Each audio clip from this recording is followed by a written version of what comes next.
हरी हरी हरी. थोडा आवाज वाढव. घेवोनिया चक्रगदा, घेवोनिया चक्रगदा हाची धंदा करीतो. भक्ता राखे पायापाशी दुर्जनाशी संहारी. अव्यक्त ते आकारिले रूपा आले गुणवंत. भक्त राखे पायापाशी दुर्जनाशी संहारी. तुका म्हणे पुरवीच्या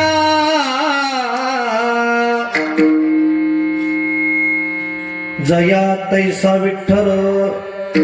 भक्ता राखी पायापाशी दुर्जनाशी संवारी. नमो ज्ञानेश्वरा नमो ज्ञानेश्वरा नमो ज्ञानेश्वरा नमो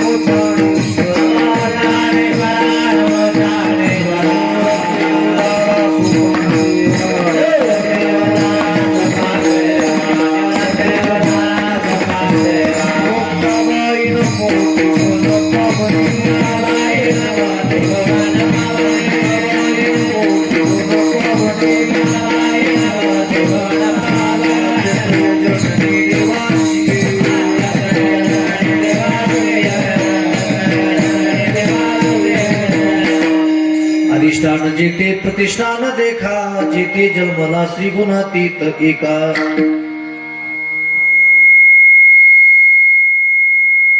चुके जन्म व्यथा. नमस्कार माझा श्री सद्गुरु एकनाथा.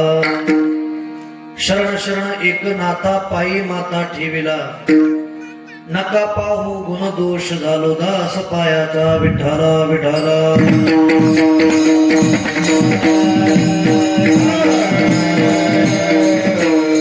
घेवोनिया चक्रगदा, घेवोनिया चक्रगदा हाची धंदा करीतो. भक्ता राखे पायापाशी दुर्जनाशी संहारी. आजच्या पवित्र कीर्तन रूपी सेवेकरता निवडलेला अभंग महाराष्ट्राचे लाडके संत जगद्गुरु श्री संत तुकाराम महाराजांचा 4 चरणाचा बहुतेकांच्या बरेच जणांच्या पाठांतरातला. जरी पाठ नसला तर कानपाठ असणारा, जरी कानपाठ नसला तरी कानावरून गेलेला का होईना पण हा अभंग आहे. या अभंगाच्या माध्यमातून जगद्गुरु श्री संत तुकाराम महाराज यांनी आपल्या अवताराची इति कर्तव्यता प्रतिपादन केली. विठ्ठला विठ्ठला.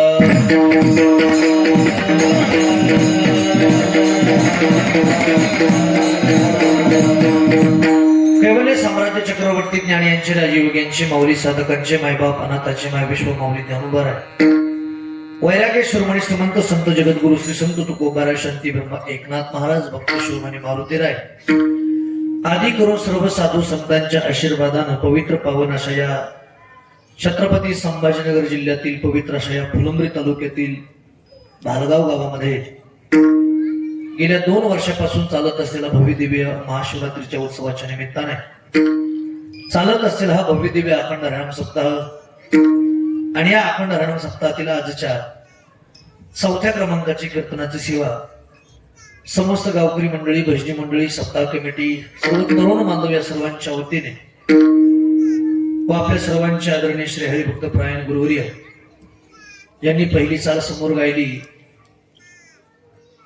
जन्मभूमी आमचा बीड जिल्हा गेवराई तालुक्यामध्ये आहे, पण कर्मभूमी आपला फुलंब्री तालुका आहे. आपल्या फुलंब्री तालुक्यामध्ये गेवराई पायगाव या ठिकाणी गणेशगड नावाच्या ठिकाणी आदरणीय सुगंध महाराष्ट्रातील अनेक नामवंत कीर्तनकारांचे श्रद्धास्थान, आमच्या तरुण कीर्तनकारांची प्रेरणास्थान आणि ज्यांच्यामुळे या भागामध्ये मी अनेक कीर्तन केलेली आहेत. जातेगाव असेल, गेवराई पायगाव असेल, परिसरामध्ये अनेक कीर्तन ज्यांनी माझे घेतले. माझ्यावरती नितांत ज्यांचं प्रेम आदरणीय श्री हरिभक्त परायण आमचे वसंत महाराज नगरकर अर्थात आदरणीय अण्णांच्या माध्यमातून पवित्र अशा या भालगाव गावामध्ये गावकऱ्यांचा संपर्क झाला आणि येण्याचा श्रेय मला प्राप्त झालेला आहे. अगदी सुंदर चाल कमी वेळामध्ये अण्णांनी शिवरांजनी रागामध्ये गायली, तरी त्यांची तब्येत बरी नाही.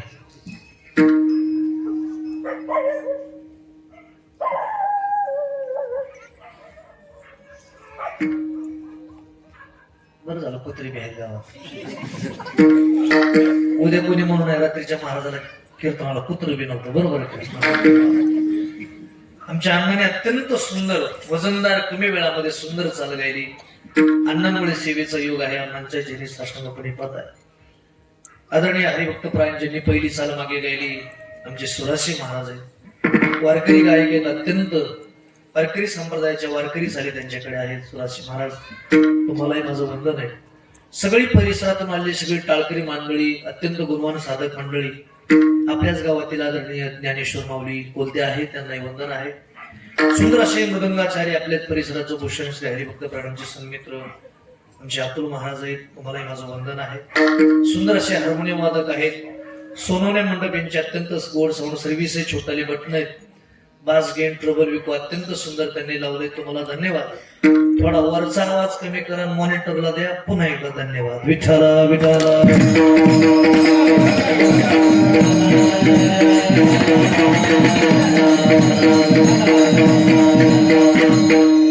अभंग सर्वांच्याच परिचयाचा आहे. थोडा ट्रबल आणि गेन वाढवा म्हणजे मला खाली आवाज येईल. या अभंगाच्या माध्यमातून जगद्गुरु श्री संत तुकाराम महाराज यांनी भगवान परमात्म्याचा धंदा सांगितलेला आहे. एवढी अभंगाची सोपी भाषा.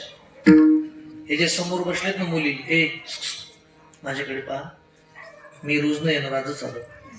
फक्त शांत बसा. ताईट बसा एकदम. बेडे बेडे सावधान. जनगण नाही म्हणून बडबड करायचं नाही. फक्त माझ्याकडे बसायचं राहायचं. आणि हे समोर जे बसलेले माणसं आहेत ना, तुम्ही समोरचे माझ्या समोर बसलेले आहेत ना, मी 400 किलोमीटरचा प्रवास करून आलो. सकाळचं फार दूर कीर्तन करून आलो तुमच्याकडे. फक्त समोर बसलेले आहेत ना, फक्त तुम्ही असं बघायचं. डोळे करायचे. आणि माझं कीर्तन कळू नाही तर नाही कळू, फक्त असं करीत राहायचं. तुम्हाला कळालं तरी असं असं करायचं, आणि नाही कळलं तरी असं असं करायचं. कसं करायचं? लय बी नका मान मोडून असं की लय बी नका. अभंग सगळ्यांच्या परिचयाचा आहे, फक्त लक्ष देऊ नये. या अभंगातून जगद्गुरु श्री संत तुकाराम महाराज यांनी देवाचा धंदा सांगितलेला. एवढी अभंगाची सोपी भाषा. या मृत्यू लोकामध्ये 3 लोकांचा धंदा आहे. तुमचा आमचा एक धंदा आहे, साधू संतांचा एक धंदा आहे, आणि देवाचा एक धंदा आहे. आपला एकच धंदा आहे, ल्यावे खावे बरे असावे सदैव, हेची करी हाव संसारी. ल्यावे म्हणजे चांगलं नटावं, चांगलं मी दिसावं, मला कोणीतरी पाहावं असं प्रत्येकाला वाटतं. तिथं एखादा जर तरुण पोरगा असेल ते कुत्र हाना बरं. तिकडे ते कुत्र माझ्याच मुळावर उठलाय असं.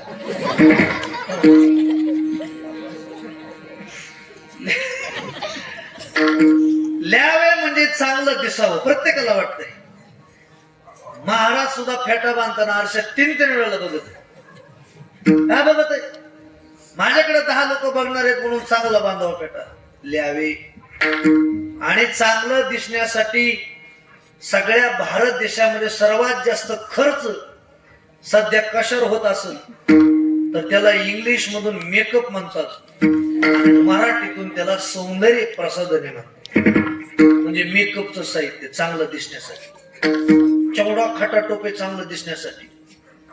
एवढं प्रत्येकाला वाटतं मी चांगलं दिसावं. किती चांगलं दिसावं? आजकाल टकलं माणूस सुद्धा खिशात कंगवा घेऊन हिंडत आहे.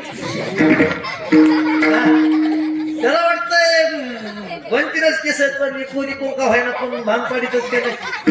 कशासाठी? मी चांगलं दिसावं. एका माणसाचं सगळं टक्कल पडलं. अण्णा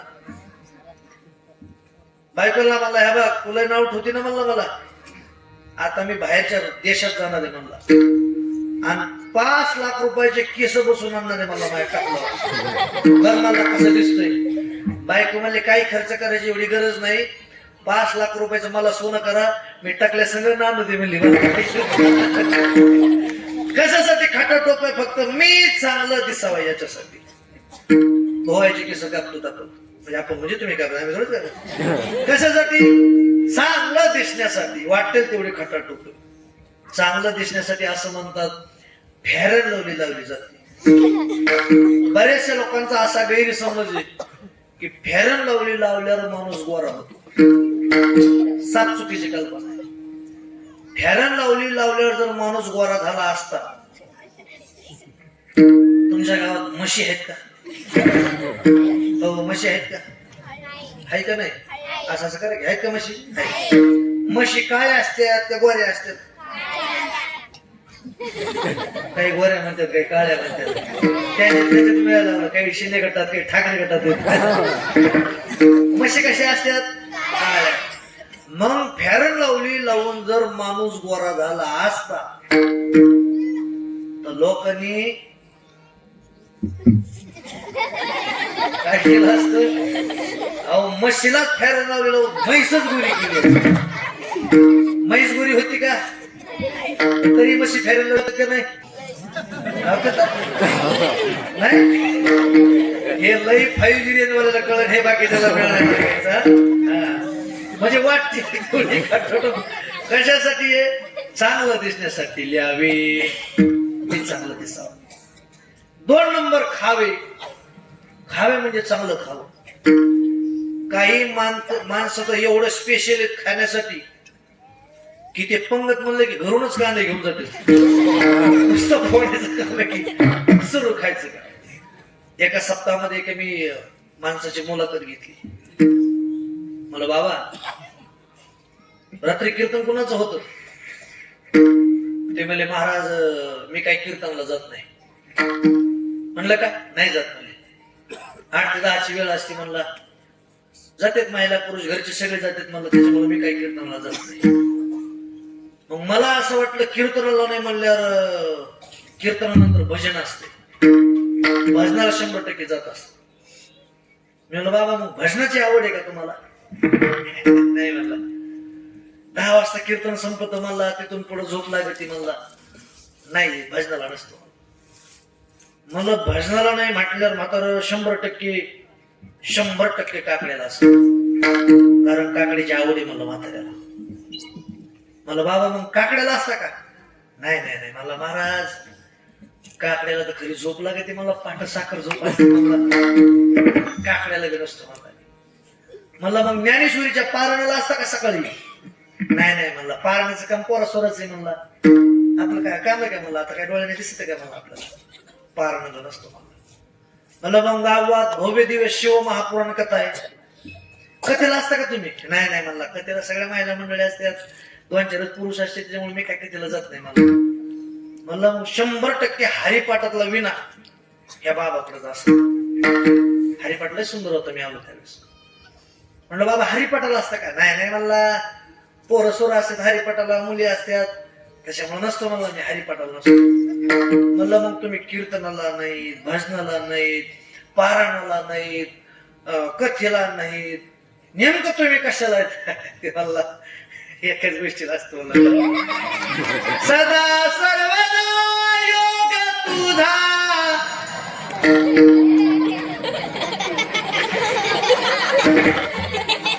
कशाला असतो? मला मी आणि तुझे कारणी कशाला पडावं? हे देव झपकायला नुसतं खायला आणि नुसते स्पेशल काही नाही, नुसतं खायचं. आणि ते कशालाच नाहीत म्हणून पंक्तीत येऊन बसायचं आणि आमच्यावर वजन टाकायचं महाराजला. आणि मग ते श्लोक म्हणते, रावण रावण राज्य गंभीर केले. हे जर माझ्यापलीकडूनच बसला श्लोक सुरू केला, रावणा रावणा राज्य गंभीर केले. मला तो ह्या काय बापाचे केले? करू दे ना. केलं तर करू दे ना. आता जर ओरडाला ना मला तो ओरडत आहे बघ. मला आता खाऊ दे. लोक खाते नुसतं लिहावे खावे. 3 नंबर बरे, एसी फॅन कूलर फ्रीज आपल्या घरात असावा असं प्रत्येकाला वाटतं.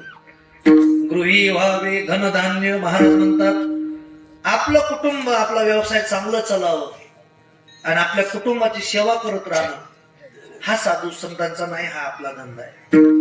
याच्या नंतरचा एक धंदा आहे साधू संतांचा, दीन रजनी हाची धंदा. गोविंदाची पवाडे, रात्र न कळे दिवस न कळे, अंगी खेळे दैवत माझ्या मनाला गोछंद माझ्या मनाला गोछंद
माझ्या गोछंद नित्य गोविंद गोविंद सारखं भजन करायचं. एवढं भजन केलं, काळ बदलला, वेळ बदलली, परिस्थिती बदलली, पण महाराजांची निष्ठा आणि आवड कधी बदलली नाही. कधी कधी असं होतं, काळ बदलला म्हणजे जागा बदलली की माणसाची आवड बदलते. आपल्या गावातल्या 10-20 माणसांनी विचार केला, भरपूर दिवस झाले म्हणजे आपण पंढरपुराचं दर्शनच घेतलं नाही. जाऊ म्हणजे पंढरपुरात दर्शनाला. मग एक पिकअप भाड्याने केलं. तुमच्याकडे पिकअप आहे ना? पिकअप भाड्याने केलं. त्या पिकअप मध्ये बसले आणि निघाले पंढरपूरच्या दिशेने. 5 तासाचा प्रवास झाला. पंढरपूरला जायला 5-6 तास लागतात. जाताना गप्प बसले नाही, सारखं जाताना पांडुरंगाचं भजनच केलं. विठ्ठल माझा विठ्ठल माझा. भाविक झाले. पंढरपूरला गेले. तिथे 5 तास बारीला उभे राहिले. हे 6 ते 5 11 तास बारीला उभे राहिले. पांडुरंगाचं दर्शन घेतलं. बाहेर आले. खरेदी केली. आता खरेदी तरी काय करतात म्हणा, बाया करतात बांगड्या, माणसं करतात घोंगडे. खरेदी झाली. परत पिकअप मध्ये बसले. आता कुठं यायचंय? आपल्या फुलंब्रीकडे यायचंय. आता पिकअप मध्ये बसले. 10-20 किलोमीटर गाडी पुढे गेली. पंढरपूर ओलांडलं आणि बार्शीच्या मध्ये गाडी आली कुर्डवाडीच्या जवळ. आणि मागच्या ह्या 2-4 जणांनी ड्रायव्हरला मागून आवाज दिला, ए ड्रायव्हर, ए पोरा. हे मला काय त्यावेळी गाडी साईडला घे. कुठे घे म्हणले गाडी? हे म्हणलं साईडला. कुठे घे म्हणले? साईडला म्हणजे कुठं? साईडला म्हणजे लक्ष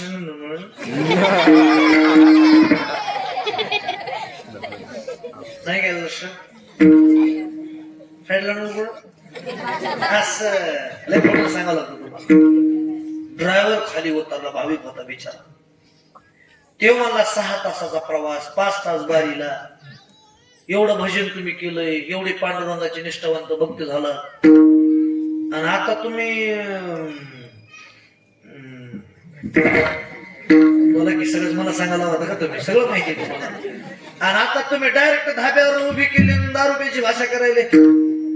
हे मागचे 2-4 म्हणले, अरे येड्या, पंढरपुरातलं पंढरपुरात आणि भालगावातलं भालगावात. इथं कोणी बघायला का म्हणले आपलं घे म्हणे, तू बी अर्धे घे, तुला बी गाडी हाणायची. जागा बदलली, आवड बदलली. कधी कधी माणसाची परिस्थिती बदलली की माणसाची आवड बदलते. एक शेतकरी दुसऱ्याच्या शेतात कामाला जाण्याकरिता जुन्या लोकांना लगेच कळेल, त्यांनी ऍटलास सायकल घेतली. जुन्या काळातली फेमस सायकल कोणती अण्णा? ऍटलास. लयच आवडायची लोकांना. दिवसातून 3-3 वेळेला त्या सायकलला पुसायचं.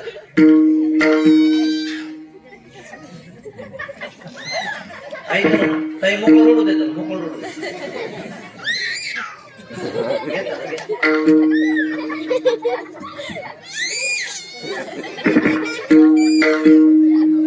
तुम्ही आईच आहेत का त्याच्या? ते आईच आहेत का? अहो मी विचारतो काय, तर आईच आहेत का? आईच आहेत का? आत्या आहेत का? त्याच्या आईकडे देतात. तुम्हाला खरं सांगू का, माझ्याकडे बघा, मी कदरून लेकराला ह्या गावात आलोय. घरच्या आगे मोळ मला परेशान केलं. पापा मला गोळ्या, पापा मी एका वैतागल्या लेकराला. मला लेकरं लय आवडत, पण कीर्तन झाल्यावर आवडत. लय भारी बरं का ते. काय त्याला कळतच नाही, कीर्तन म्हणजे लहान लेकराला नाही. 2-4 दिवशीपूर्वी माझं पोरगच मी कीर्तनाला नेलो. 4 वर्षाचं अशी होतं बघा. माग लागलं नेलं मी. ते कोणाकडे जाय ना मी इथं माग वरायचं, धोतर वाढायचं असं. मी असं धोतर धरून पॅक मला भेटायचं की धोतर कीर्तनाचं. असं लेकर आवडत मला, आवडत. काय चाललं होतं? सायकल. हा गाडीचं झालं ना, सायकलचं चाललं होतं. हे बरोबर आहे का नाही? हा त्याच्या समोरची बस असंच काही ना काय तर नुसते असं करते मला. जुन्या काळातली प्रसिद्ध सायकल कोणती? Atlas cycle. एवढी सायकल आवडायची की दिवसातून 3-3 वेळेला त्या सायकलला पुसायचं, कारण आवडीची सायकल होती त्याची. कालांतरानं 2 मुलं झाले त्याला, चांगले शिकवले त्याला 2 मुलं. एक मुलगा डॉक्टर झाला आणि एक मुलगा इंजिनियर झाला. डॉक्टर मुलाने विचार केला, आपल्या वडिलांनी लई गरिबीतून आपल्याला मोठं केलं, शिकवलं. म्हणून त्या मुलानं काय केलं, आपल्या वडिलांना एक 25 लाखाची इनोवा गाडी भेट म्हणून दिली. वडील त्या गाडीमध्ये बसले, बजरंगबलीच्या मंदिरासमोर गाडी लावली, बजरंगबलीचं दर्शन घेतलं. माझ्या लेकाने मला गाडी दिली. 4-5 दिवस आनंदामध्ये निघून गेली. आता सगळे पुरुष मंडळी सांगा मला बालगावची, आता तोच माणूस सायकल दिवसातून किती वेळेला पुशीत असेल?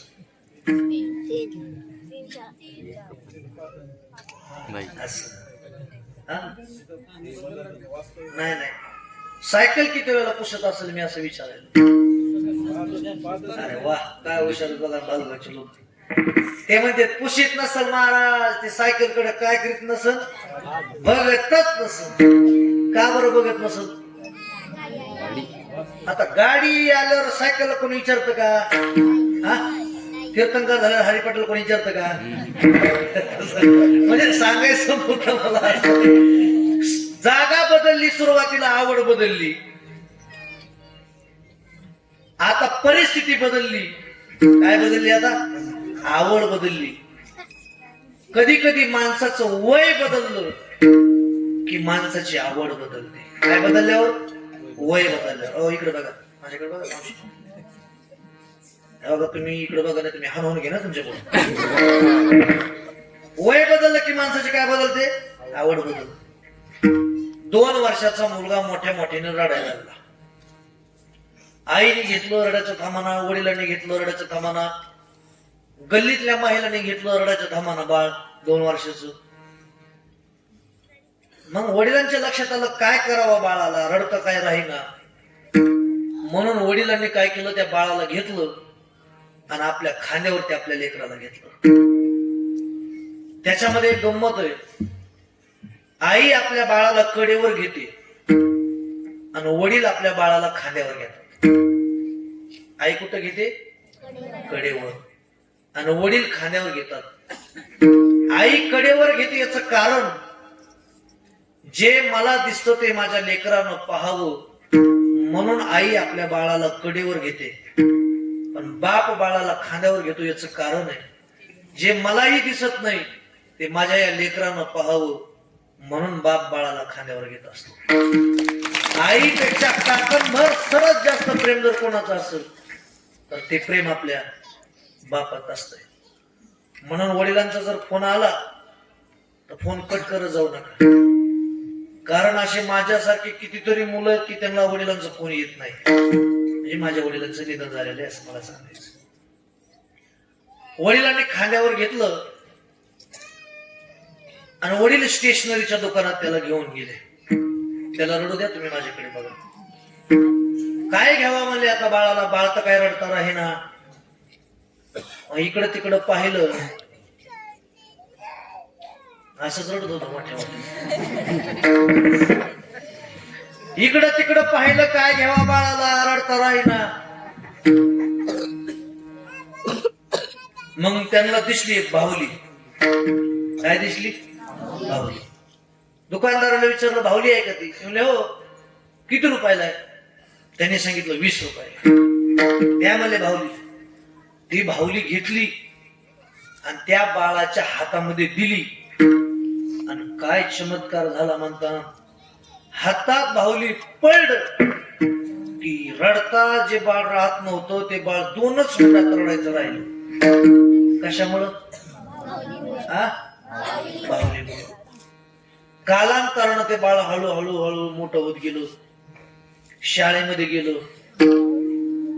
10वी पूर्ण झाली, 12वी पूर्ण झाली, BSc पूर्ण झाली, MSc पूर्ण झाली, BEd पूर्ण झालं. एका शाळेत नोकरीला लागलं. रविवारचा दिवस असाच घरी आलं आणि मोठ्या मोठ्याने रडायला लागलो. आईने विचारलं काय झालं रडायला? सांगा ना.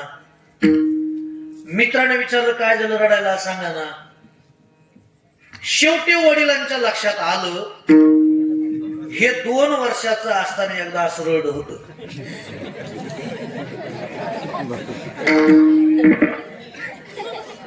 कशा करता? बाहुली करता. पळतच वडील दुकानात गेले, 200 रुपयाची बाहुली आणली आणि त्याच्या हातात दिली आणि लगेच ते रडायचं थांबलं. असं झालं असेल का? नाही. त्याला बाहुलीच पाहिजे होती, पण कोणती पाहिजे होती बघा? थांबा थांबा ना. पोरं बोलू दे. त्याला बाहुलीच पाहिजे होती, पण कोणती पाहिजे होती? थांबा ना मोठाले माणसं. बाहुलीच पाहिजे होती, पण कोणती पाहिजे होती?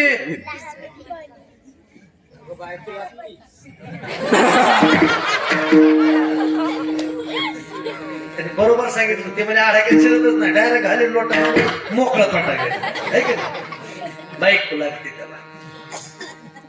म्हणजे बाहुलीला तुमच्याकडे बायको म्हणतात का? भागात बायकोला वेगवेगळ्या नावाने हाक मारण्याची पद्धत आहे. काही भागात बायकोला बायको म्हणतात, काही भागात बायकोला लक्ष्मी म्हणतात, काही भागात बायकोला धर्मपत्नी म्हणतात, काही भागात बायकोला अर्धांगिनी म्हणतात, काही भागात बायकोला खटलं म्हणतात, काही भागात बायकोला भांडवल म्हणतात, काही भागात बायकोला होम मिनिस्टर म्हणतात, काही भागात बायकोला गृहमंत्री म्हणतात, काही भागात बायकोला कारभारी म्हणतात, इंग्लिश मध्ये बायकोला मिसेस म्हणतात. काय म्हणतात बायकोला? मला बरेच दिवस कळत नव्हतं की मिसेस म्हणजे एवढं विशेष काय असतं. मिळत लागत नव्हतं. म्हणून एक दिवस मी डिक्शनरी काढली. डिक्शनरीत मला शब्द आढळला, मिस म्हणजे चूक करणे. माझ्याकडे मिस्टेक झाली. मिस म्हणजे चूक करणे आणि सारख्या चुका करणे. It is called as Mrs म्हणजे बायको. भागाभागात वेगवेगळ्या नावाने हाक मारण्याची पद्धत आहे. काही भागात बायकोला म्हणते, तसं भागाभागात वेगवेगळ्या नावाने हाक मारण्याची पद्धत. ज्या मुलाला 2 वर्षाचं असताना 20 रुपयाच्या भावलीत समाधान झालं का नव्हतं.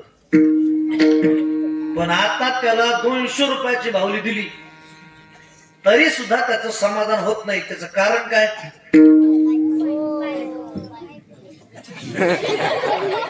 आता त्याचं वय वाढलं म्हणून त्याची आवड बदलली. पण जगद्गुरु श्री संत तुकोबारायांचा काळ बदलला. माझ्याकडे पहा. जगद्गुरु श्री संत तुकोबारायांचं वय बदललं.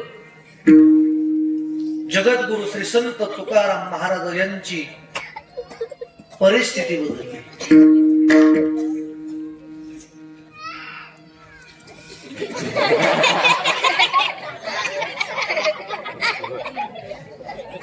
असू नका. आजी जा घरी घेऊन करा. ऐकणार नाही. मोबाईल लागतो का? मोबाईलचा काळ आहे. जुन्या काळात पाहुणे घरी आले ना तर विचारायचे बरं चाललंय का. आता पाहुणे घरी आलेले पहिले विचारते चार्जर कोणतं तुमच्याकडे. म्हणजे मोबाईलचा काळ आलेला आहे. आता तिथं झालं की कोणाच तरी सुरू होणार आहे. बघा माझ्याकडे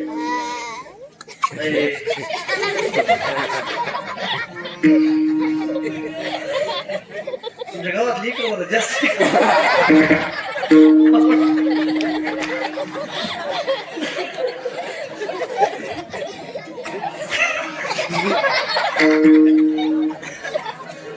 बघा शांत बस. ए तायडे ए बस की खाली. ही तर मारायची आली मग घरी चालली. असं वजन टाकल्याशिवाय भेट नाही.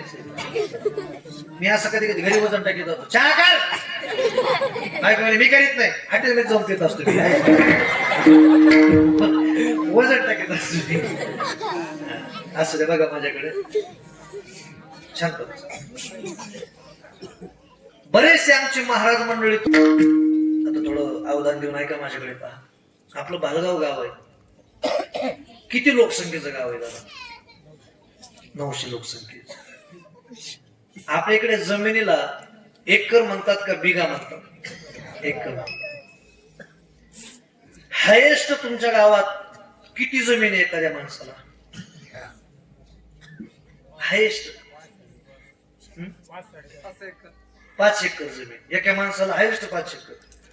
म्हणजे 5 एकरच्या पुढे माणूस आपल्या गावात जमिनीवाला असंच कर नाही. मग बागायती आहे का जिरायती जमीन आहे? बागायती. हायेस्ट जमीन 5 एकर. समजा तुमच्या भागात जर एखाद्या माणसाला 20 एकर जमीन असेल.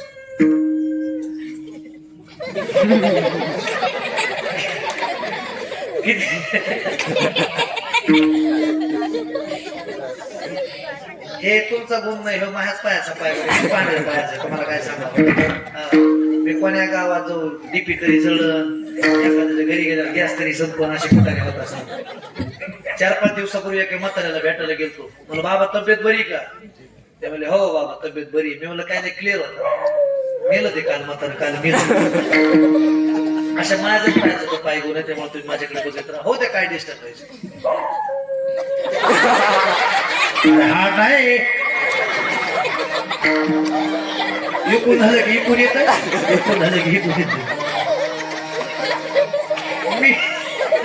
मला असं वाटलं मी जरा भेसवर दिसलं काय कोणाला.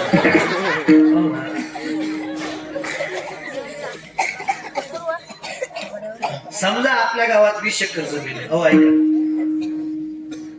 20 एकर जमीन ज्या माणसाला बागायती आपल्या भालगावात, तो माणूस गरीब असेल का श्रीमंत असेल? श्रीमंत. तसं आहे का? जगद्गुरु श्री संत तुकोबारायांचे जे सासरे त्यांचं नाव आप्पाजी पाटील गुळवे. त्यांना जमिने 3600 एकर. किती एकर? 3600 एकर जमीन महाराजांच्या सासऱ्याला. हे ज्याला सहन होतं त्यांनी 3600 एकर जमीन महाराजांच्या सासऱ्याला आणि 400 एकर जमीन जगद्गुरु श्री संत तुकाराम महाराजांना. मग तो माणूस गरीब असेल खरं की असंच करा नाही. आणि काय सांगतो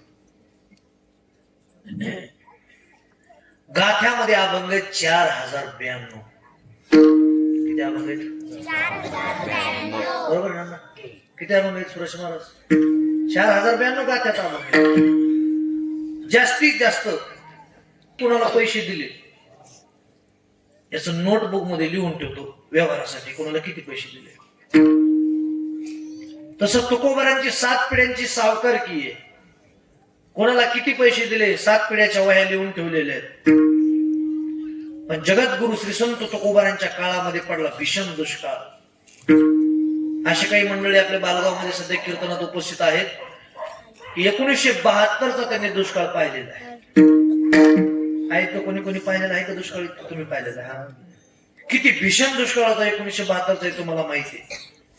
त्याही पेक्षा भीषण दुष्काळ तुकोबारांच्या काळामध्ये पडला. जगद्गुरु श्री संत तुकाराम महाराजांनी विचार केला, आता जर मी लोकांना पैसे मागितले तर लोक फासावर जातील, आत्महत्या करतील. म्हणून तुकोबाराने विचार केला, आता सगळ्या लोकांचं कर्ज माफ करायचं.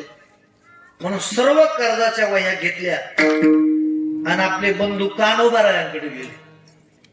सांगितलं, दादा तुझ्या वाट्याच्या वह्या तुला देऊ का?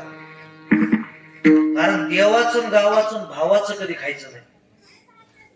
काही लोक देवाचं खातात, मंदिराचं बांधकाम दिलं सिमेंटच्या गोण्या घरच्या स्लॅबला वापरतात. काही लोक गावाचं खातात, वाळू खाय, मुरुम खाय, डबर खाय, सिमेंट खाय, शाळा खाय, गट्टू खाय, नाल्या खाय, डांबर खाय. आणखी काय राहिले का? संडास राहिले का? तुम्ही गावाचं खातात, काही सख्या भावाचं खातात. ज्यांनी आपल्या गावामध्ये सख्या भावाचं खाल्लंय खातात रात्री. उद्या सकाळ सकाळी कीर्तन झाल्यावर भेट घ्यायची. कोणाची? महाराजाची नाही, भावाची. महाराजाची कशाला? महाराज गेला तिकडे चुलीत. भावाची भेट घ्यायची, सांगायचं दादा या खटीत असताना 1 लाख दाबले होते, हे तुझे तुला 50,000. तुम्ही म्हणता काही वाटोळ होतं काय? देवाचं गावाचं भावाचं खाल्ल्यावर काहीच होत नाही. वाटोळ नुसता खाकाना निघतो, थोडा उशिरा निघतो. तुकोबाराने विचार केला, भावाला सांगितलं, दादा हे तुझ्या वया तुझ्या वाटायच्या. ते बी महाराजांचे भाऊ होते. तो काय आपला भाऊ होता का? फुलंब्रीतला बांगला तू घरानं आपल्याला देणार गावाकडे हाकलून. तुकोबारांचे भाऊ होते. त्याने सांगितलं, दादा माझ्या सुद्धा वाट्याच्या वया तुझ्याकडे राहू दे. त्याला म्हणायचं भाऊ. नाही तर हल्ली सक्का भाऊ पक्का वहिनी उंटा सोडी ना कुणी. जगद्गुरु श्री संत तुकोबारायानं सगळ्या कर्जाच्या वयाचं गाठोडं बांधलं असं जाम. आणि इंद्राणीच्या डोहाकडे गेले आणि मनाला विचारलं, किती भीषण दुष्काळ पडलेला आहे. असं थर्द साचलेलं होतं, पाण्याचं दुष्काळ तर पडलेला आहे. सगळ्या इंद्राणीच्या वया घेतल्या, त्या वया घेतल्या आणि इंद्राणीच्या डोहामध्ये बुडवून. या महाराष्ट्रामध्ये पहिली कर्जमाफी जर कोणी केली असेल तर पहिली कर्जमाफी जगद्गुरु श्री संत तुकाराम. आता काही लोक म्हणतात राष्ट्रवादीने, काँग्रेसने, बीजेपीने, ह्यांनी केली त्यांनी केली. पहिली कर्जमाफी जगद्गुरु श्री संत तुकोबारांनी केलेली ध्यानात ठेवा. मग जगद्गुरु श्री संत तुकोबारांच्या काळामध्ये जो दुष्काळ पडला, धान्याची कमतरता जाणू लागली. मोठा मोठाले धान्याचे कोठार, त्याला आपल्या मराठवाड्यात बीड जिल्ह्यामध्ये धान्याचे पिओ म्हणायचे जुन्या काळात, उघडण्यात आले. ज्यांना जेवढं धान्य लागतंय तेवढं धान्य घेऊन जा म्हणले. सगळं लोकांनी दिले. विचार नाही केला कशाचा, मला राहील नाही याचा. एक काळ असा आला भालगावकर की एक संतो नावाचा मुलगा जगद्गुरु श्री संत तुकोबारायांचा खायला नाही म्हणून गेला. जगद्गुरु श्री संत तुकाराम महाराजांची एक पत्नी अन्न करता मेली. खायला नाही म्हणून महाराजांची बायको वारली. जेवढे माणसं कीर्तनाला बसलेले कोणी हात वर करून सांगा महाराज खायला नाही ना आमची बायको गेली. काय कदाच नाही. हा खाऊन खाऊन एखाद्याची गप्पी होऊन मरण तो खाल्लं सुधारले मिली जाग्या खाऊन खाऊन मरण पण खायलाच नाही बायको मिली असं आहे का? नाही. वेळ बदलली, परिस्थिती बदलली. जो विना विनेकरी बाबांच्या गळ्यात आहे सध्या तात्कालीन परिस्थितीमध्ये तोच विना जगद्गुरु श्री संत तुकाराम महाराजांना लोकांनी घेऊन नाही दिलं. विना नसून घेतला. गोपला पाटील गावीची हे लोक गाव विरोधात गेलं. पाटील विरोधात गेला. गाडवावरून धिंड काढली महाराजांची. मंबाजी गोसायानं काठीनं बद मारलं. पण तरी सुद्धा भंडारा डोंगरावर जावं आणि एकनिष्ठ माझ्या जगद्गुरु श्री संत तुकाराम महाराजांनी आनंदाचे डोळे आनंदाचे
तिन्ही जे अभंग गायले हे अभंग भारतरत्न लता मंगेशकरने गायलेले. आनंदाचे डोही आनंद तरंग आनंदाची अंग आनंदाची अंग आनंदाचे. लता मंगेशकर, पंडित भीमसेन जोशी, लता मंगेशकर भारताला लाभलेले दोन रत्न. दोघांचंही निधन झालं. लता दीदीने विचारलं, दीदी तुमची ओळख काय? लता दीदीने सांगितलं, ना माझं वय बदलल, माझा चेहरा बदलल, पण माझी ओळख जर तुम्हाला पाहिजे असेल तर मेरी आवाज ही मेरी पहचान है. नाम गुम जाएगा, चेहरा बदल जाएगा, पण मेरी आवाज ही मेरी पहचान है. माझा आवाज माझी ओळख असं. म्हणून आवाजावाले माणसं मला लय आवडते, कारण ईश्वरी देणगी त्यांना लाभलेली आहे. आज वसंतांचं वय कमीत कमी 50-55च्या पुढे 59 वय आहे, पण तरी आवाजात आणखी नाही बाधा नाही. सरस्वती मातेची कृपा. स्वरस्य महाराजांचा आवाज गोड आहे, सरस्वती मातेची कृपा. म्हणून ज्याला गाता येतं ना त्यांनी बिनधास्त गायचं. देव हा आवाज कोणालाही देत नाही. म्हणून महिला मंडळी, तुम्हालाही आवाज असेल तर भजनाला यायचं, हरिपाठाला ज्ञानदेवा प्रमाणे म्हणायचं. कोणाला आवाज देत नाही देव. ज्याला म्हणता येतं ना त्यांनी म्हणायचं, पण ज्याला येतं त्यांनीच. पण ज्याला काही मानता येत नाही त्याला येणं घ्यायचा लय बेकार काम. मी म्हणतो तू मरण ऐक ना लोकांचं, तू कशाला आहे. आणि मग आशे आडती बिसूर कुणीकडे बी आणि कीर्तन झाले आमची भेट घेतात. महाराज जय हरी, जय हरी. सुरुवातीचा ये ना लोक पाहता सुंदर ध्यान. मी म्हणलो कस काय आपला आवाज, मी म्हणलो हो भीमसेन जोशी त्यामुळेच मी दे म्हणलो. महाराज आपल्या तालुक्यात हात कोणी धरीत नाही. तर मला बरोबर त्या हाताला खुर्जन कोणतो हात बरोबर एवढं भजन केलं. आनंदाचे डोई आनंद तरंग. काळ बदलला, वेळ बदलली, परिस्थिती बदलली, पण महाराजांची आवड आणि निष्ठा कधी बदलली नाही. पांडुरंगाचं भजन करणं हा साधू संतांचा धंदा आहे. सगळ्या समाजाला वेळोवेळी जाग करणं हा सुद्धा त्यांचा धंदा आहे. आता जागा रे बाईनो जागा. आपल्या गावात काकडा होतो का? इकडे काकडा होतो का नाही? काकड्याची वेळ कधी असते? दुपारी 2 ते 4, पहाटे 4 ते 6. त्या काकड्यामध्ये सगळ्या सत्नंदला, सगळ्या साधू संतांनी जागा केलं. ओटा जागी वारी आता, स्मरण करा पंढरीनाथा, भावे चरणी ठेवा माता, सुखवी व्यथा जन्माच्या जागवा आता. आता जागा रे भाईनो जागा, आता जागा रे भाईनो जागा. अरे जागा व्हा, आता झोपू नका. सगळ्या समाजाला जागा केलं. साधू संतांचा धंदा आहे. यानंतरचा एक धंदा आहे, तो धंदा आहे देवाचा. काय धंदा आहे देवाचा? तर निवडलेल्या अभंगाच्या दुसऱ्या चरणामध्ये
पायापाशी दुर्जनाशी संहारी.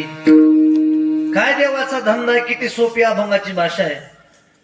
भक्ताला जवळ करतो, दुर्जनाचा संहार करतो. भक्ताला पायाजवळ ठेवतो, दुर्जनाचा काटा काढतो. बरोबर आहे का?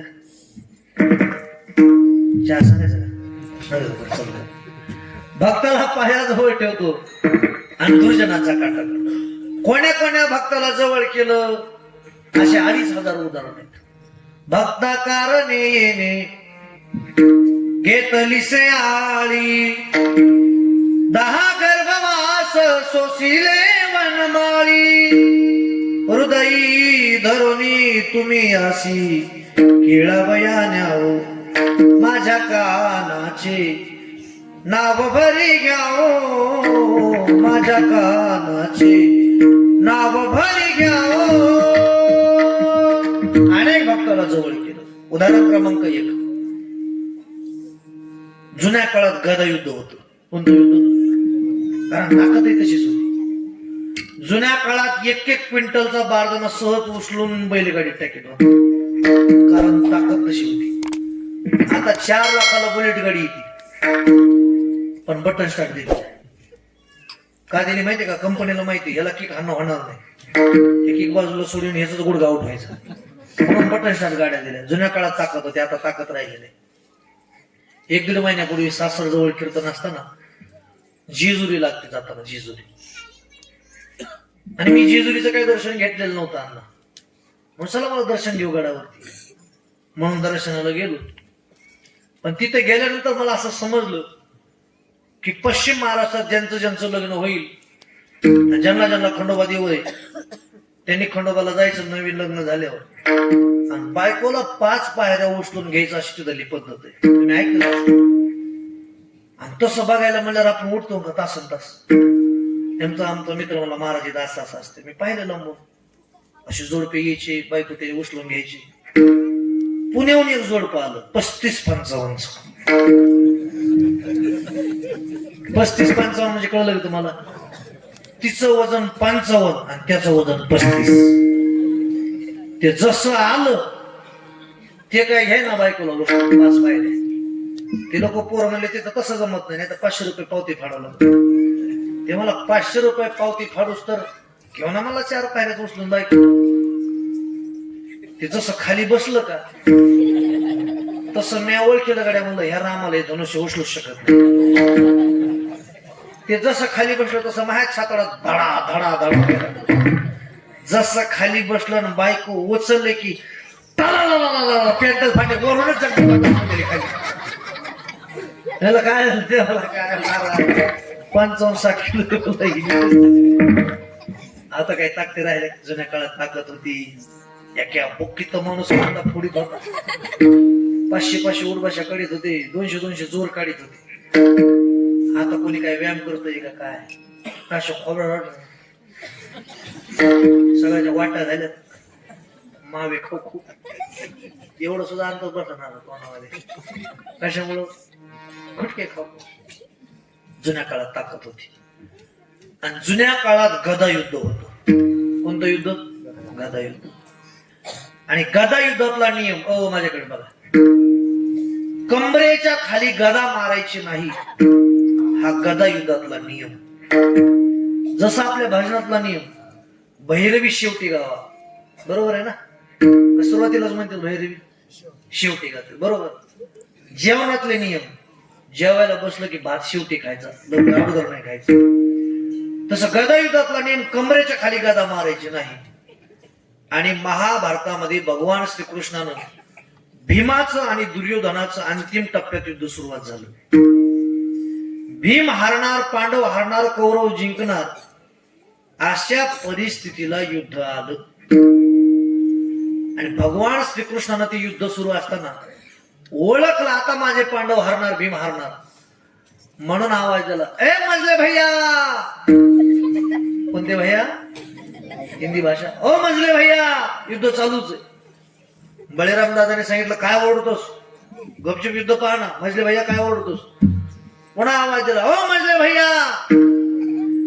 युद्ध सुरू असताना भीमानं भगवान श्रीकृष्णाकडे असं पाहिलं आणि भगवान श्रीकृष्णानं इशारा केला,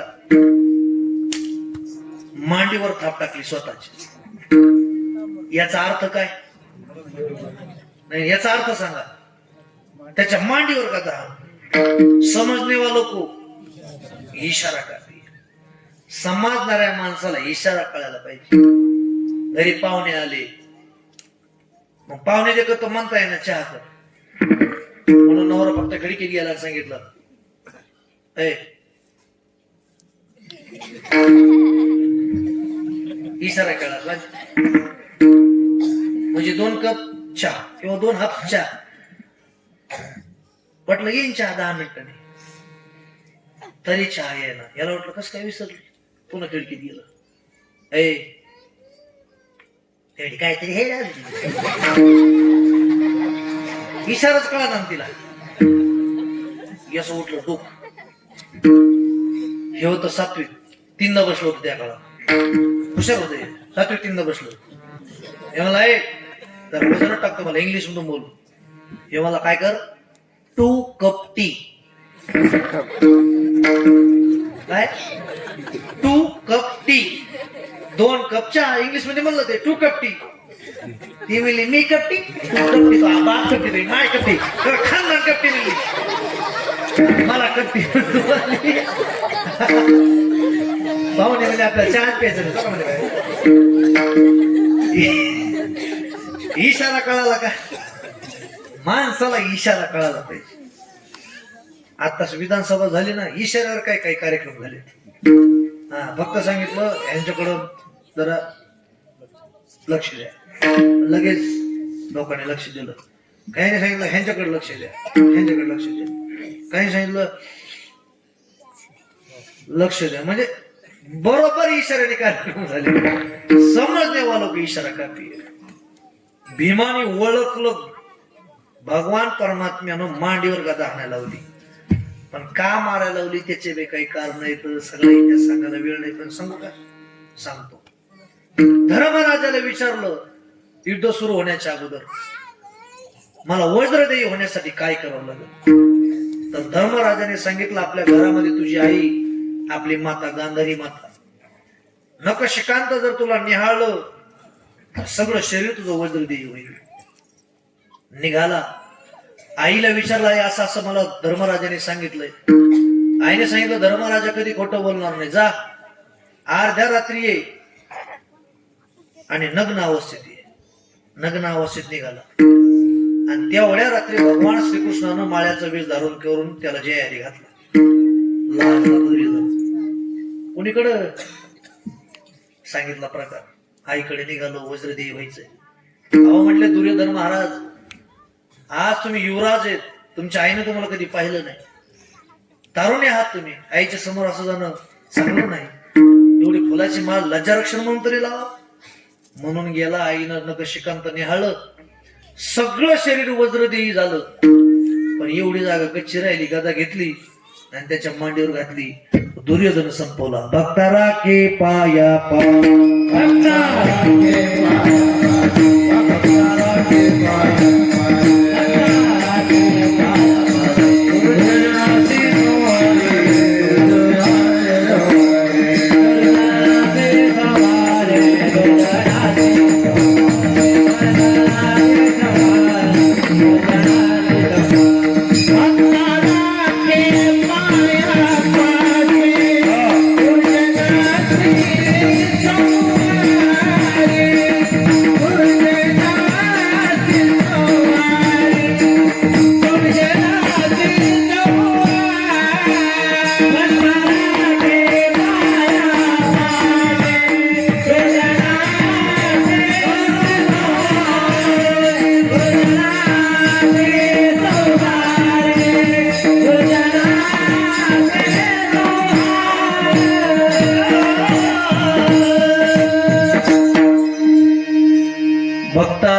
पायापाशी दुर्जनाचे संहारी. भक्ताला जवळ करतो आणि दुर्जनाचा संहार करतो. आणखीन कोणाला जवळ केलं, आणखीन कोणाचा काटा काढला का, काढायचा कोणाचा इथं, म्हणजे आपलं असं देव म्हणतो आता कोणाचा काढायचा का. कोण्या भक्ताला जवळ केलं, हिरण्यकश्यपूचा काटा काढला देवाने. सगळ्यात उन्मत्त झाला हिरण्यकश्यपू. कारण देवाला त्यांनी वरदान मागितलं, स्त्रीकडून मरण नको, पुरुषाकडून नको, घरात नको, दारात नको, जमिनीवर नको, आकाशामध्ये नको, शस्त्रात नको, अस्त्रात नको. तथास्तु म्हणजे उन्मत्त झाला, मरणाला विसरला. आणि आपल्या नगरीमध्ये त्यांनी दवंडी दिली हिरण्यकश्यपूने. जो कोणी भगवान विष्णूचं नाव घेईल त्याला सुळावर देण्यात येईल. कोण घेईल का नाव? आज आता कीर्तन झाल्या झाल्या जर संभाजीनगरच्या कलेक्टरने आदेश दिला, उद्या भालगाव गावामध्ये ज्यांच्या ज्यांच्या गाड्यात माळी येत त्या सगळ्यांना गोळ्या घाला. किती जण माळी ठुतील? हा, एक बी ठेवणार नाही. होय, तुम्ही ठेवताल का? घातलीच नाही. तसं नामस्मरण जो कोणी घेईल त्याला सोळावर देण्यात येईल. मग काय देवाचं कोण नाव घेतय का? कोणीच नाही. पण घर का बेदी लंका दहन, त्यांच्याच पोटी भक्त प्रल्हादाचा जन्म झाला आणि त्यांनी सुरू केलं नारायण नारायण नारायण नारायण. शाळेत घातलं कोणाला? प्रल्हादाला. जुन्या काळात गुरुकुल असायचे. मग सगळ्या पोरांना एकत्रित त्यानं करायचं. मग काय एबीसीडी शिकवत होतं का? ते 1 2 शिकवत होतं का? A for apple शिकवत होतं का? नाही. म्हणा नारायण नारायण नारायण. गुरुजींनी पाहिलं. गुरुजी म्हणले 10 आणि 13 एके दिवशी यायचे मला. ह्यांचंच पोरग नारायण नारायण म्हणतं आपल्या लेकराला हे शिकवतं. गुरुजीच गेले हिरण्यकशिपूकडे. हिरण्यकशिपूने विचारलं, गुरुजी आमचा मुलगा कस काय गुरुकुलामध्ये चांगलं शिकतोय का? अहो काय चांगलं शिकतोय म्हणले, सारखं तेच नाव घेतोय. म्हणले ते म्हणजे कोणतं? ते म्हणले त्याच नाव घेतो. म्हणले कोणतं? नारायण. ते तुम्ही म्हणा मला म्हणले, मला फासावर देता ना तुम्ही नारायण नारायण म्हणल्या. असं का? मग हत्तीच्या पायाखाली दिलं तरी नारायण नारायण बंद नाही. उकळत्या तेलाच्या कढईत टाकलं तरी नारायण नारायण बंद नाही. कडे लोट झाला डोंगरावरून खाली फेकून दिलं तरी नारायण नारायण बंद नाही. राग आला विचारला, ए प्रल्हादा, अरे कुठे तुझा नारायण? त्यांनी सांगितलं माझा नारायण कुठं नाही. ह्या खांबात आहे का? हो खांबात बे. खांबावरी लात मारिली दुर्जने, स्तंभी नारायणे प्रगटला. जशी राग राग खांबावर लात मारली तसं भगवान परमात्म्यानं त्याच्यासाठी स्पेशल अवतार घेतला. त्या अवताराचं नाव नरसिंहराव. अर्ध शरीर सिंहाचं घेतलं आणि अर्ध शरीर पुरुषाचं घेतलं. नर नाही, मादी नाही, स्त्री नाही, पुरुष नाही. घरात नाही, दारात नाही, दरवाजाच्या उंबाऱ्यामध्ये धरला. त्याला काही भागात चौकट म्हणतात. जमिनीवर नाही, आकाशामध्ये स्वतःच्या मांडीवर धरला. दिवसा नाही, रात्री नाही, ऐन सूर्य मावळ्याच्या वेळेला धरला. नखाने शस्त्र नाही, अस्त्र नाही. कदाचित छत्रपती शिवाजी महाराजांना अफजल्या फाडताना हेच बघितलं असावा. आणि मग मांडीवर धरला आणि टरा टरा हिरण्यकशिपू फाडला. जसा हिरण्यकशिपू फाडला तसा भगवान परमात्म्याच्या रागाचा उद्रेक झाला. सिंहासारख्या डरकाळ्या सुरू झाल्या. वर देवाची मीटिंग ठरली. या देवाचा राग कोणीतरी शांत करा. ब्रह्मदेवाला सांगितलं तुम्ही शांत करा. ब्रह्मदेवाने सांगितलं ते आमचे पप्पा आहेत, ते काय आमचं ऐकणार नाही. मला एक काम करा, आता तर कोणाचं ऐकत येईल. मग सगळ्या देवाने विचार केला. लक्ष्मी मातेला ताट घेतलं आणि लक्ष्मी मातेला पुढे केलं. कारण माणूस कोणाला जरी नाही घाबरला तो माणूस आपलं हे 100% घाबरतो. कोणाला? बारदाण्याला. कोण म्हणलं इकडे तुम्ही? काय 100% घाबरतो. कोणाला? लक्ष्मीला, बायकोला, बारदाण्याला. केवढाही असू. एका सासऱ्यानं जावयानं सासऱ्याला फोन लावला. म्हणला मामा तुमच्या पोरीला काही समजून सांगा. मला जावय बापू काय झालं? सांगितलं जावय बापू थांबा मी तुम्हाला 5 मिनिटांनी फोन लावतो. मी धुणं धुतोय थांबा. मध्ये हात वळून सगळे आंबट खट केलेत माणसं. कशाला जेव सांगा अशी बघू. जावयाने फोन लावला. मला मामा तुम्ही माझ्या जे पदरात फळ टाकलंय ना म्हणला लई कडू निघालंय हो मला. सासरा म्हणला जावई तुमच्या पदरात फक्त फळच टाकलंय, सगळं झाड माझ्या घरात तसंच उभं आहे. मी कसा राहत असं माझा विचार करा ना तुम्ही. सगळ्या देवाला वाटतं लक्ष्मीला पाहून तरी देवाचा राग शांत होईल. पण लक्ष्मीला पुढे केलं. पण भगवान परमात्म्याच्या एवढा रागाचा उद्रेक झाला होता. ते भगवंतानं लक्ष्मी मातेकडे सुद्धा पाहिलं नाही. मग आता करायचं काय?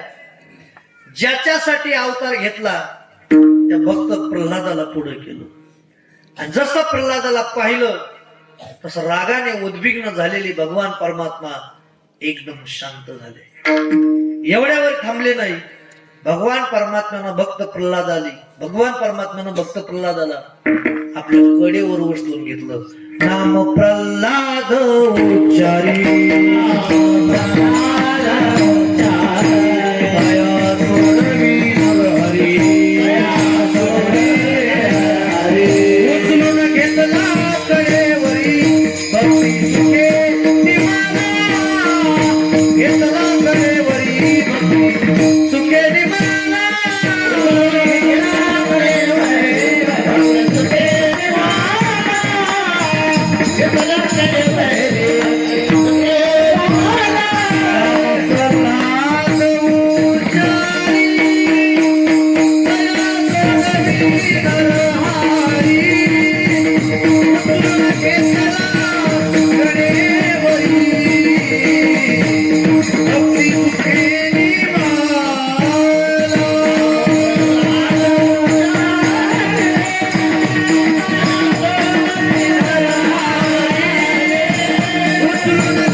उचलून घेतला कडेवरी भक्ती सुखी निवाला. कडेवर उचलून घेतला, खुर्चीवरती बसवला, गादीवरती बसवला, कुमकुम तेल घेतला. भक्त प्रल्हादाला त्या नगरीचा राजा बनवलं. भक्ता राखे पाया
पायापाशी दुर्जनाशी संवारी. भक्ताला पायाजवळ ठेवतो, दुर्जनाचा काटा काढतो. शिशुपालाला त्याचा काटा काढला. 99 वापरात सहन केले, पण 100 वापरात भक्ता राखे पायापाशी दुर्जनाशी संवारी. त्याच्यासाठी हातात घेतो घेऊन या चक्रगदा. हाची धंदा करीतो, काय करतो? अव्यक्त ते आकारिले कृपा आले गुणवंत. आणि आपल्या भक्ताची इच्छा पूर्ण करण्यासाठी महाराज म्हणतात, भगवान परमात्मा वाटेल ते करतो निवडलेल्या अभंगाच्या शेवटच्या चरणामध्ये. तुका म्हणे पूर्वी इच्छा जया तैसा विठ्ठल. काय काय करतो? काकड्यामध्ये दुसऱ्या मालिकेत पहिल्या क्रमांकाचा अभंग आहे. उंच नीच काही नेने भगवंत तिष्ठे भाव भक्ती देखून या. दासी पुत्र कन्या विदुराच्या बक्षी दैत्या घरी रक्षी प्रल्हादासी. चर्म रंगू लागे रोहिदासा संगे कविराच्या मागे शिले विनोद. सजन कसाया विकू लागे मांस माळ्या सावत्याच खुरपू लागे. मला सांगा, मांस विक्रीचा व्यवसाय चांगला का वाईट आहे? बोला की अतुल महाराज, वाईट आहे. पण सजन कसायाला सजन कसाया विकू लागे मांस. फक्त देवाचा नामस्मरण केलं तर माळ्या सावत्याच खुरपू लागे. एवढंच नाही तर देवाने बाळात पण करावं. बाळात पण केलं देवाने. चोखोबाची बहीण झाला शारंगर, वहिनी उघडा दार हाका मारी. बाळात पण केलं. कशामुळं? तो तुका म्हणे पूर्वी इच्छा जया तैसा विठ्ठल साधावया भक्ती काज. नाही लाज धरीत विठोबा रकुमाई.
अत्यंत दिमागदार सोहळ्यामध्ये सप्ताहाचं दुसऱ्या वर्षाचं नियोजन आहे.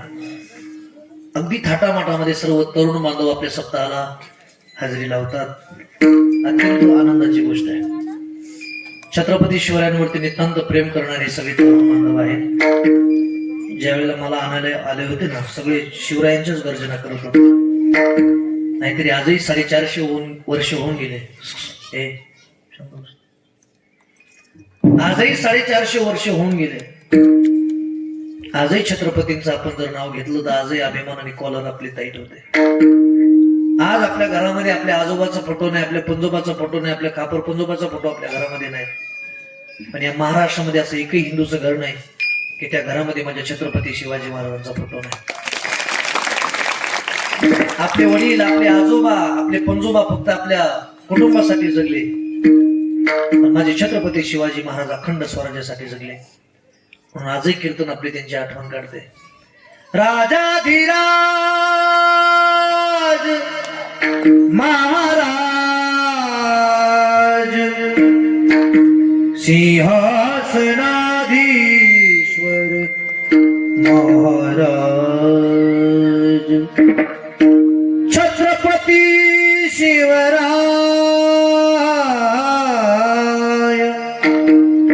छत्रपती शिवराय. 450 वर्षानंतर आजही छत्रपती शिवरायांचं नाव घेतलं तर आजही रक्त सळसळ करतो. काय करतो? रक्त सळसळ करतो. पायाचे का तुम्हाला सळसळ करतो? सगळ्यांनी 2 हात वर करा बघा कशी सळसळ. मागचे तरुण बांधव, एवढा मोठा आवाज झाला पाहिजे की डायरेक्ट आवाज तिकडे गेला पाहिजे. बोला छत्री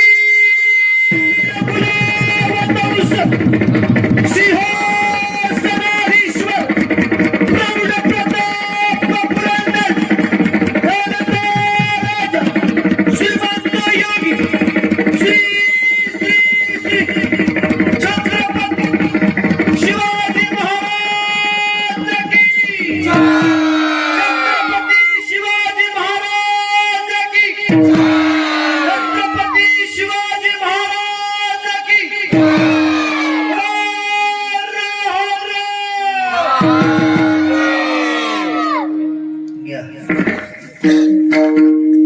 एवढं नाव घेतलं करत सळसळ करत. छत्रपती शिवरायांचं नाव घेऊन ज्यांचं रक्त सळसळ करीत नसेल त्यांचं रक्त घ्यायचं, फुलंब्रीला जायचं आणि चेक करून आणायचं. त्यांच्या रक्तात तुम्हाला फॉल्ट दिसला पाहिजे. आजही राजांचं नाव घेतलं तर अंगावर काटा येत आहे. ज्यांच्या अंगावर काटा आला नसेल त्याने हात वर करा, त्यांचा पण कीर्तन झालेला काटा करा. छत्रपती शिवरायांना आज डोक्यावर घेण्यापेक्षा छत्रपती शिवाजी महाराजांचे विचार ज्या दिवशी आपण डोक्यामध्ये घेऊ त्या दिवशी खरी शिवजयंती साजरी होईल. छत्रपती शिवाजी महाराजांच्या एखाद्या रस्त्याला नाव देणं आजच्या काळामध्ये थांबवा. त्यांनी सांगितलेल्या ज्या मार्गाने ज्या दिवशी आपण चालताल त्या दिवशी खरी शिवजयंती साजरी होईल. कल्याणच्या सुभेदाराच्या सोनेला आईचा दर्जा देणारा राजा म्हणजे माझा छत्रपती शिवाजी महाराज. रांजेगावच्या पाटलाचे दोन्ही हात आणि दोन्ही पाय कलम करणारा राजा माझे छत्रपती शिवाजी महाराज आहेत. आणि अशा छत्रपती शिवाजी महाराजांच्या आपण सर्व मावळे आहोत. म्हणून सर्व तरुण बांधवांना मनोभावे वंदन करतो. नामवंत गायक आमचे हरिभक्तपरायण मार्गदर्शक संतांना यांच्या माध्यमातून पवित्र अशा या बालगाव मध्ये येण्याचा सुयोग, अण्णांच्या जनी साष्टांग प्रणिपात. सर्व गावकरी मंडळी असेल त्यांच्यावरती प्रेम करणारे आपणही त्यांच्यावरती प्रेम करत आहात. सर्वांच्या जनी साष्टांग प्रणिपात करतो. आणि बोलण्याच्या ओघामध्ये एखादा शब्द एखाद्याला लागला असेल तर मायबापाचा अर्थ करून माफ करा. झालेली कीर्तन रूपी सेवा बजरंगबलीच्या चरणी समर्पित आणि आजच्या सेवेला पूर्ण विराम. ज्ञानेश्वर